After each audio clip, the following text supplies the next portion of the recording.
ಇನ್ನು ಮಂಡ್ಯ ರಣಕಣದಲ್ಲಿ ಸುಮಲತಾ ಅವರ ನಡೆಯೇ ಈಗ ಸಾಕಷ್ಟು ನಿಗೂಢ ಮೂಡಿಸಿದೆ. ಇವತ್ತು ಬೆಂಗಳೂರಿನಲ್ಲಿ ಸಭೆ ನಡೆಯುತ್ತೆ. ಮಂಡ್ಯದಲ್ಲಿ ಸಭೆ ನಡೆಯುತ್ತೆ. ಏಪ್ರಿಲ್ 2ಕ್ಕೆ ಮಂಡ್ಯದಲ್ಲಿ ಸಭೆಯನ್ನು ಕರೆದಿದ್ದಾರೆ ಸಂಸದೆ ಸುಮಲತಾ ಅವರು. ಮಂಡ್ಯದ ಸಿಲ್ವರ್ ಜೂಬ್ಲಿ ಪಾರ್ಕ್ನಲ್ಲಿ ಸಭೆಯನ್ನ ನಡೆಸೋದಕ್ಕೆ ಸಿದ್ಧತೆಗಳು ಆಗಿದೆ.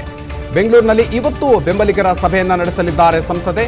ಇಂದಿನ ಸಭೆಯಲ್ಲಿ ಮಂಗಳವಾರದ ಮೀಟಿಂಗ್ ಬಗ್ಗೆ ಚರ್ಚೆ ನಡೆಯುತ್ತೆ. ಮಂಗಳವಾರವೇ ಚುನಾವಣೆಯ ಬಗ್ಗೆ ಅಂತಿಮ ನಿರ್ಧಾರವನ್ನು ತೆಗೆದುಕೊಳ್ಳುವಂತಹ ಸಾಧ್ಯತೆ ಇದೆ ಅನ್ನೋದು ಗೊತ್ತಾಗ್ತಾ ಇದೆ. ಮಂಗಳವಾರ ನಿರ್ಧಾರವನ್ನು ತೆಗೆದುಕೊಳ್ತಾರೆ ಅಂತ. ಅದಕ್ಕೂ ಮುನ್ನ ಪೂರ್ವಭಾವಿಯಾಗಿ ಈಗ ಬೆಂಗಳೂರಿನಲ್ಲಿ ಸಭೆಯನ್ನ ಕರೆದಿದ್ದಾರೆ ಸುಮಲತಾ ಅವರು.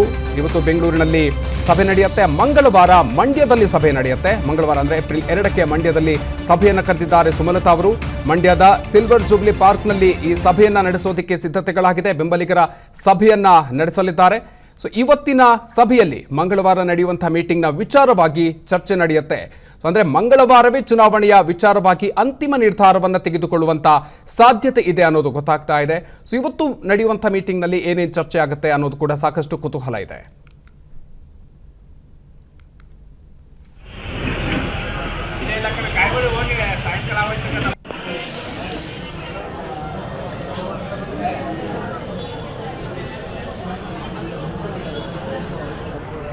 ಈ ಬಗ್ಗೆನಷ್ಟು ಹೆಚ್ಚಿನ ಮಾಹಿತಿಯನ್ನು ನೀಡ್ತಾರೆ ನಮ್ಮ ಪ್ರತಿನಿಧಿ ಚಂದ್ರಶೇಖರ್. ಇದೀಗ ನಮ್ಮ ಜೊತೆ ನೇರ ಸಂಪರ್ಕದಲ್ಲಿದ್ದಾರೆ. ಚಂದ್ರಶೇಖರ್, ಈಗ ಸುಮಲತಾ ಅವರ ನಿವಾಸದಲ್ಲಿ ಮೀಟಿಂಗ್ ನಡೆಯುತ್ತೆ. ಸೊ ಏನೇನು ವಿಚಾರಗಳು ಈ ಸಂದರ್ಭದಲ್ಲಿ ಚರ್ಚೆ ಆಗಬಹುದು? ಅವರ ನಿರ್ಧಾರ ಇವತ್ತೇ ಹೊರಬೀಳಬಹುದಾ? ಏನೇನು ಡೀಟೇಲ್ಸ್ ಸಿಗ್ತಾ ಇದೆ? ಮಧುಕರ್, ಖಂಡಿತವಾಗ್ಲು ಈಗಾಗಲೇ ಸುಮಲತಾ ಅವರ ಅಭಿಮಾನಿಗಳು JP ನಗರದ ಮನೆ ಮುಂದೆ ಜಮಾಯಿಸಿರ್ತಕ್ಕಂಥದ್ದು. ಸೊ ಈಗಾಗಲೇ ತಮ್ಮ ಒಂದು ನಿರ್ಧಾರವನ್ನು ಮಾತ್ರ ಪ್ರಕಟಿಸಬೇಕಾಗಿರ್ತಕ್ಕಂಥದ್ದು. ಯಾಕಂದ್ರೆ ಸುಮಲತಾ ಅವರು ಕಳೆದ ಬಾರಿ ಇಂಡಿಪೆಂಡೆಂಟ್ ಆಗಿ ನಿಂತು ಸ್ವತಂತ್ರವಾಗಿ ಗೆದ್ದಿದ್ರು. ಸೊ ಆಗ BJP ಕೂಡ ಸುಮಲತಾ ಅವ್ರನ್ನ ಬೆಂಬಲಿಸಿತ್ತು, ಯಾವುದೇ ಅಭ್ಯರ್ಥಿನ ಕಣಕ್ಕಿಳಿಸಿರ್ಲಿಲ್ಲ. ಆದ್ರೆ ಈಗ JDS ಜೊತೆಯಲ್ಲಿ BJP ಮೈತ್ರಿ ಆಗಿರ್ತಕ್ಕಂಥದ್ದು. ಸೊ ಹೀಗಾಗಿ ಈ ಮೈತ್ರಿ ಒಂದು ಕಡೆ ಸುಮಲತಾ ಅವ್ರಿಗೆ ಟಿಕೆಟ್ ಸಿಗ್ತಿಲ್ಲ ಅನ್ನುವಂಥದ್ದು ನೋವು ಕೂಡ ಅವರಲ್ಲಿ ಇರ್ತಕ್ಕಂಥದ್ದು.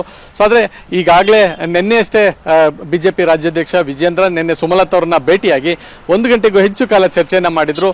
ಸೊ ತಮ್ಮ ಮುಂದಿನ ನಿರ್ಧಾರವನ್ನ ತೆಗೆದುಕೊಳ್ಬೇಡಿ, ಯಾವುದೇ ರೀತಿಯಲ್ಲೂ ಕೂಡ ಸ್ವತಂತ್ರ ಅಭ್ಯರ್ಥಿಯಾಗಿ ಅಥವಾ ಯಾವುದೇ ರೀತಿಯಾದಂಥ ಸ್ಪರ್ಧೆ ಬೇಡ, ತಾವು BJPಗೆ ಸೇರ್ಪಡೆಯಾಗಿ ಮುಂದಿನ ಒಂದು ನಿರ್ಧಾರವನ್ನ BJPಯಲ್ಲೇ ಮಾಡೋಣ, ಸೊ ತಮಗೆ ಸೂಕ್ತ ಸ್ಥಾನಮಾನ ಕೊಡ್ತೀವಿ ಅನ್ನುವಂಥ ಭರವಸೆಯನ್ನು ಕೂಡ ವಿಜೇಂದ್ರ ಅವರು ಕೊಟ್ಟಿದ್ರು.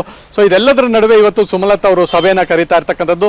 ಸಭೆಯಲ್ಲಿ ಮಂಡ್ಯ ಭಾಗದ ಬಹುತೇಕ ಪ್ರಮುಖರು ಮತ್ತು ಅಭಿಮಾನಿಗಳು ಕೂಡ ಭಾಗಿಯಾಗ್ತಾ ಇರ್ತಕ್ಕಂಥದ್ದು. ಇವತ್ತು ಸುಮಲತಾ ಅವರು ತಮ್ಮ ಒಂದು ನಿರ್ಧಾರವನ್ನ ಪ್ರಕಟಿಸುವಂತ ಸಾಧ್ಯತೆ ಇದೆ. ಅಥವಾ ಒಂದು ವೇಳೆ ಕೇವಲ ಇಲ್ಲಿ ಅಭಿಪ್ರಾಯವನ್ನ ತೆಗೆದುಕೊಂಡು ತಮ್ಮ ಜೊತೆಯ ಅಥವಾ ಅಂಬರೀಷ್ ಅಭಿಮಾನಿಗಳ ಅಭಿಪ್ರಾಯವನ್ನ ತೆಗೆದುಕೊಂಡು ಮಂಡ್ಯದಲ್ಲಿ ನಡೆಯುವಂತ ಸಭೆಯಲ್ಲಿ ತಮ್ಮ ಅಂತಿಮ ನಿಲುವನ್ನ ಸ್ಪಷ್ಟಪಡಿಸಲಿದ್ದಾರೆ. Madhukar, okay, thank you Chandrashekhar. ಅನುಕ್ಷಣದ ಸುದ್ದಿಗಳಿಗಾಗಿ Vistara news YouTube channel subscribe ಮಾಡಿ. ಹೊಸ ಸುದ್ದಿಗಳ ನೋಟಿಫಿಕೇಶನ್ಗಾಗಿ ಬೆಲ್ ಐಕಾನ್ ಕ್ಲಿಕ್ ಮಾಡಿ. ಲೇಟೆಸ್ಟ್ ಅಪ್ಡೇಟ್ಸ್ಗಾಗಿ www.vistaranews.com ವೆಬ್ಸೈಟ್ಗೆ ವಿಸಿಟ್ ಮಾಡಿ. ಅಂಗೈಯಲ್ಲೇ ಜಗತ್ತಿನ ಸುದ್ದಿ ತಿಳಿಯಲು Vistara news Kannada app download ಮಾಡಿ.